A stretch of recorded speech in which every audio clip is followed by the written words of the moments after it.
Asian টেলিভিশনে সংবাদ প্রচারের পর টাঙ্গাইলের মধুপুরে মানবেতর জীবনযাপনকারী দিনমজুর জয়নুদ্দিনের পরিবারের পাশে দাঁড়িয়েছে উপজেলা নির্বাহী কর্মকর্তা জুবায়ের হোসেন। বৃহস্পতিবার দুপুরে তিনি জয়নুদ্দিনের বাড়ি গিয়ে পরিবারের হাতে শুকনো খাবার ও সন্তানদের শিক্ষা সামগ্রী তুলে দেন। দীর্ঘ 18 বছর ধরে জয়নুদ্দিন পরিবার নিয়ে পলিথিনে মোড়ানো কুঁড়ে ঘরে বসবাস করছেন। এ ঘটনায় ভুক্তভোগী পরিবার উপজেলা প্রশাসন ও এশিয়ান টেলিভিশনের প্রতি কৃতজ্ঞতা প্রকাশ করেন। সব যাই সাল্লাম, আমার জন্য ভালো লাগছে, আমার কিছু খাওয়ান দিছে, সবকিছু দিছে, এর জন্য আমি ধন্যবাদ।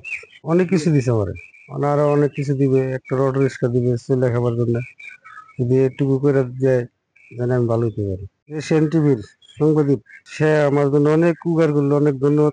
এর আগেও আমরা গাঙ্গারে একজন সিকলে বন্দী মানুষকে, মানসিক প্রতিবন্ধীকে তার নিউজের মাধ্যমে সংবাদ পেয়ে সহযোগিতা করেছি। পাশাপাশি আমাদের এই দড়িহাতিলের জয়নুদ্দিন আমরা জানতে পারি যে নিউজের মাধ্যমে সে খুব মানবতার জীবনযাপন করছেন। তো আমরা শোনা মাত্রই তার জন্য কিছু আর্থিক সহযোগিতা সহ যে আমরা বিভিন্ন ধরনের পণ্য বস্তার ভিতরে আছে এগুলো নিয়ে আসছি, শিক্ষা সামগ্রী কিছু নিয়ে আসছি এবং আমাদের চিন্তা ভাবনা আছে পুনর্বাসনের অংশ হিসেবে তাকে একটা অটো বিতরণ করে। ইতিমধ্যে আমরা অর্ডারও দিয়েছি, ওইটা খুব দ্রুতই আসবে, ডিএসআর এর মাধ্যমে তার কাছে হস্তান্তর করবে। ধন্যবাদ সকলকে।